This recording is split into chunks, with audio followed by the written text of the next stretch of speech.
How are we doing, friends? And welcome back to Continues to Tick. Here we are, 2025. And just like that, friends, we run it back. We get a whole nother chance. So those goals you wanted, here's your next opportunity. Time continues to pass, and just as we like to say on this channel, time continues to tick. And honestly, for you, I hope looking at 2024 in review, I hope you're able to see that you accomplished the goals that you were wanting to. And if not, ask yourself why. What's holding you back? Sometimes some things are out of our control, some things do happen, but sometimes it is ourselves, right? We each get in our own way, and I can't stress that part enough. I used to live a life where I was realizing if I don't go towards the things that I want to, if I don't go and begin to shape a life that I want to live, I'll always be living that life, right? Unfulfilled, not hitting my goals, not living the life that I imagine. Life is going to continue to happen, friends, is my point. It's going to continue to happen.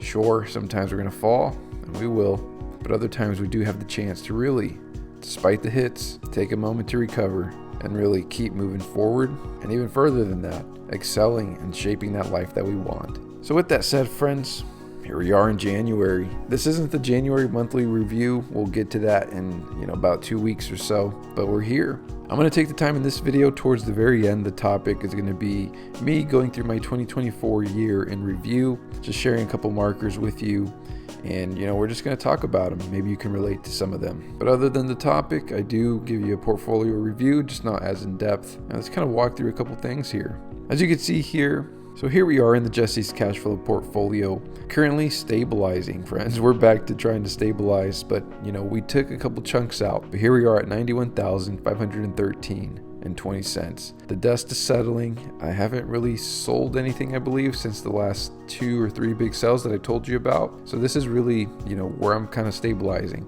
The markets haven't been doing great either, so I know if I wouldn't have sold, I wouldn't be at 100K. And I could kind of show you, this is the Dow Jones over the last month, right? We were at 45,000. You can see where the general market had continued to just decline.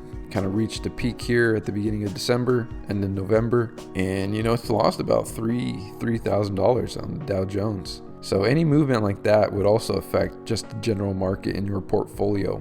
This here, obviously, in the chart, if you were here for this chunk of the journey, we sold nearly $5,000. And I'll tell you why towards the end. If you're new here, if you've been here, you already know why. But we had to kind of cut some of this out and really stabilize ourselves. Looking at the past week, I think the past week actually went okay. Yeah, the market's actually recovered slightly in comparison. As you can see here, friends, just kind of going back in time. As a reminder, July 2020 was the time I started this dividend portfolio. Ever since then, I just continued to fund consistently until more recently when I've had to sell. And the last couple months leading up to this, I haven't really funded much in here. And as far as our activities section here, friends, just going back a little bit, you can see here, there's a large purchase. At some point, I did turn off the auto invest feature. So all these dividends were just compiling in one pool here. And by the time I switched it, I had about $260 ready to go back in. I switched it and made a purchase here and funded it back. And now it's on auto invest. So here are my dividends coming back to me. And then here's some more buys. And prior to this, as you can see, I haven't made any purchases for quite some time. But everything green here is a dividend payout. NVIDIA is one of my biggest holdings, and it pays pennies, right? But the growth has been insane. I did actually, which was really neat, get a $103.82 dividend payout by SPYD. So I remember waking up one morning, looking at my phone, and seeing one dividend holding paying me $103. And I was like, oh man, that was neat. I think that's the first time that's ever happened. So I did just want to note that out. But here we are, friends, to 2025 and trying to stabilize and move forward. And just because we are here in 2025 now, I want to show you my funding history over time. So it took me 4 years and 4 months to reach $100,000 in this dividend portfolio. At the very beginning, I started in July 20, so a little bit past the middle point of the year, and I was funding $500 every single week. I did that for the first half year and first full year. $26,000 is that $500 every single week. And 2021 was my perfect year. I was hungry. I was new into the workforce. My obligations in life were a lot less. I didn't care about traveling. I was really grinding it out. And honestly, this was the recovery of COVID, right? Of the pandemic. So you couldn't really spend your money even if you wanted. So I really took the time to invest and just really push this boulder up this hill. And as you can see here in 2022, I'm still trying to keep up with that frequency and that fund amount. But at some point in that year, I decided to eventually go back to school. So I started to save up for that and started to spend money on that. I went back to school to get my master's degree. For those that don't know, I work as a registered nurse. And, I had my bachelor's. I wanted to go back to school to get my master's in the hopes that that master's would then open up a door to work from home. And looking at the year in hindsight and review, that's exactly what had happened. Finished in 2023 and graduated with my master's. Now here in 2024, I work from home. So that part itself actually worked out really well. And that's going to be one of the reasons why I began to fund my portfolio less. And as I'll talk about it towards the end of my video, and it led to a pay cut ultimately, and I'll explain why. And then here in 2023, friends, you could see, I was clearly in school. I was paying out of pocket. I came out with no additional student loan debt. I do carry some student loan debt for my bachelor's, in the journey of getting my RN license, but I didn't get any more debt for my master's. I paid that $18,000 out of pocket. So that's kind of where all my investing money was going at the time here. So I invested $5,500, a significant drop from the year before and even more than the year before that. And then here in 2024, just this past year, the gray is what you sold, right? So I'll mention here in 2023, the gray, I sold $2,000 of Nvidia, like I've always kind of mentioned, and that was to fund a trip to Greece, which I'm very happy about. We took my partner's mother to Greece, which was her dream trip, and we made it happen. And very happy that we went. So many memories, and I will never forget the Mediterranean Sea, how salty it is, how clear it is, and I'd love to go back. Those flights though were killer. And here in 2024, friends, I'll start with the gray. I sold $5,120 of Dividend stock this past year in 2024. A lot of that was, again, stabilizing from the pay cut that I just mentioned for my new job, working from home. And that's really it. That's the only reason why I really had a cut, is just stabilizing myself. And I waited to the very last point to do that, which I'll touch on more towards the end of the video. And as far as my funding itself into the portfolio, it really stagnated this past year. I'm not happy about it, but that's how it goes. A lot less. We'll see what 2025 brings, but I'm hoping to here soon again begin to fund. And just going into my holdings here, friends, this is the best place where I can show you how well my dividend portfolio is actually doing. The cost basis for the portfolio has been $66,358.83. The current value, as you guys saw, was $91,513. This means I do have an unrealized gain of $25,154.34, which equates to a gain of my portfolio of 37%, which is pretty awesome. It's pretty awesome considering it's a dividend portfolio. And then just going into the portfolio once again, make sure we're all time we are. I just want to show you guys some of my best performers. It continues to be tech. If I click on here, it's my one badge of honor. I've lost a lot on Bitcoin. I sold it for an altcoin a long time ago, and that has hit 100,000. So that was one of my biggest losses. But one of my nice wins here is Nvidia. I have a $13 cost average per share because I've bought, from years ago. It has grown a lot, to say the least. And it continues to do very well. Apart from tech, financials is doing well, energy is third best, industrials is fourth best, index fund is fifth best. And if I go all the way to the bottom, healthcare continues to just be what it is, and consumer staples is, a little bit less than flat. Currently very much in a stabilizing period, and, I'm curious to see how this will continue to go for me. If you're wondering, I think it's always a cool little stat. All time, my dividends earned are $7,869.42. So friends, that's it for the portfolio. Now I just want to talk about, my year 2024 in review. That's what we're talking about in today's video. And hopefully you guys do this for yourselves. Sit with yourself, reflect on your 2024 and think of all the good, all the bad, all the things that stood out to you. What were some key defining points, in this past year? It's important to reflect on them, because if they were bad, what can you do to avoid them? If it's life and just chance, well, how could you have responded differently, right? If it, in a way, really took us out this past year. If things went well, really just lean into those. If it was luck, then hope that it happens again, right? Things like that. Just sit with yourself. So I'm gonna have I think it looks like a total of 7, and I'll just quickly just touch on these, and we'll close out this video.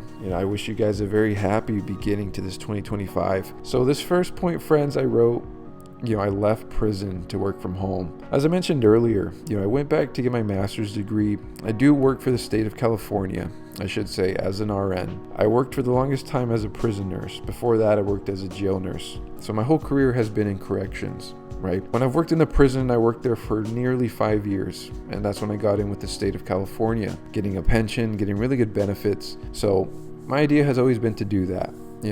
My idea has always been to have a pension. From that point on, I decided later to open up a dividend portfolio. I also have hopes to get into real estate, just really set this foundation for my retirement.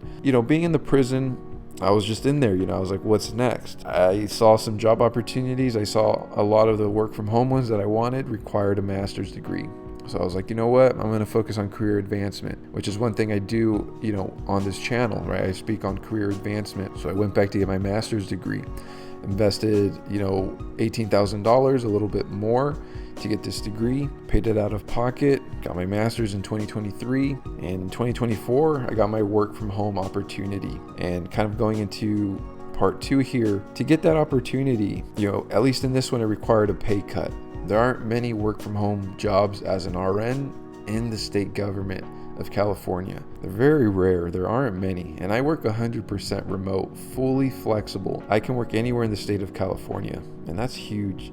Some of them are hybrid, and I would say the majority are hybrid, right? You have to be near a headquarters, near a base. But to be fully flexible, fully remote, it did require a pay cut and moving to a different department, which at the beginning was very rough. And I was like, I don't know if I should do this. And then, now I'm like 7 months into this, and this flexibility, this being able to just wake up, live wherever I want, and, work from whichever house, work from a coffee shop, and still be an RN and still work for the state government, getting my benefits and my pension. Like, that was so cool. Like, this is a retirement, very cushy job, the one that I have. Every once in a while I do have to go travel, but the state pays for it, and I couldn't have asked for a better setup. The only downside is the pay cut, and I have continually felt it ever since leaving the prison back in June of 2024. So every month I felt it a little bit more. Every month I was passing, I was getting hit and feeling it. Had to really just hone in on what I actually was needing to survive, right? And really focus on my daily and monthly expenses. And then you get smacked with vet bills, getting a new dog, going on trips, vacations, getting your car oil changed, getting new car brakes, your dog gets sick, all these things happen. And that's life, so then I started to feel it exponentially more. So I had to really cut a lot of things back, is my point to my pay cut here. I can even add here, I paid off my car, which was a big one. I paid off my 2014 Toyota Camry in 3 years. And the funny thing is, I actually paid it off without knowing on the 3rd-year anniversary of my purchase. I got my pink slip now. And here we are, number 3, friends. This was a big one. So I have been in a partnership for 8 years. This is going to be 9 years in 2025. That for me is honestly a big thing. I hang my hat on that. Being able to be with my partner and in such a good, healthy place 9 years in is amazing. She's also my domestic partner. If we get married, it would be for legal reasons. We don't really believe so much in the system, and we're not religious or believe in the traditional marriage per se. We became domestic partners so I could put her on my insurance, and her and I, we move as a unit. So one thing that happened this past year, she decided to go back to school, and that's kind of been a big shift, because when you're in a partnership with somebody, you guys move as a unit. So when someone decides to go back to school, both players got to be on board. She's trying to get licensed as a therapist, and I'm on that ride with her. So me being able to work from home, it has been very helpful for that. I'm around more, I'm present more. I can help her a lot more because she's still working full time, running her crystal business and going back to school, working on applications to become a therapist. So just a little thing, right? A little nugget. I'm only 29 years old. I'll be 30 this year, but I've been in my relationship for 9 years, or I will be for 9 years in this year. So, that's one big thing I hang my hat on. My career, my relationship, those are two big ones. And obviously my health, my mindset, my inner peace, those are some other ones. So I just thought I'd mention that because that's a big one. This one might lead to honestly us moving somewhere this year. So that's why I mention it here. We might move somewhere. We might either have to go live in San Francisco. We might have to go live way up north in Chico. We'll find out where, but we'll keep that one on the horizon. So I just wanted to mention it here because that's a big one that happened in last year. And for this one here, friends, at number 4, I took a long-awaited family trip. When I began and entered the workforce, I've always wanted to take my parents somewhere. Dream trip, let's say. I think it was at this point 2 years ago now, because it was in 2023. Partner and I, we took her mom to Greece. That was like her dream trip, and that was awesome. And then this last year, it was for my parents, right? For my mom too. She wanted to go experience the Cancun area. So we took her to Playa del Carmen, got a really nice resort there, which I mentioned maybe a video ago, 2 videos ago, and it was worth it.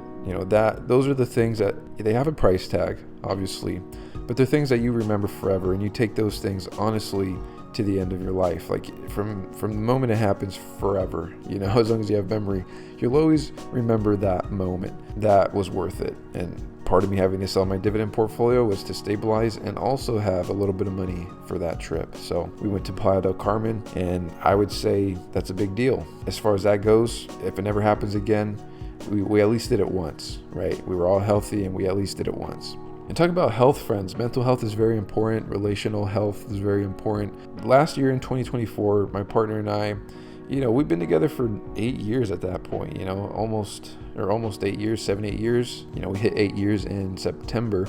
We went to round 2 of couples therapy. I have no shame in saying I go to couples therapy. I look at it as like insurance for your relationship. If you can ever get any, a prenup isn't that. This is like active insurance getting banked in, every month. It's just a fee. But you also have to do the work, right? You can't just show up to couples therapy and expect to come out with a better relationship. So, we've done it once before. This was going in for round 2, like we joke around, and it paid off, and it's been really good. So I'm a big, believer and proponent of couples therapy. If you guys are in a rough patch with your relationship, I really recommend it. I am getting close to a point where I can start to give advice, I feel like, being in my own relationship.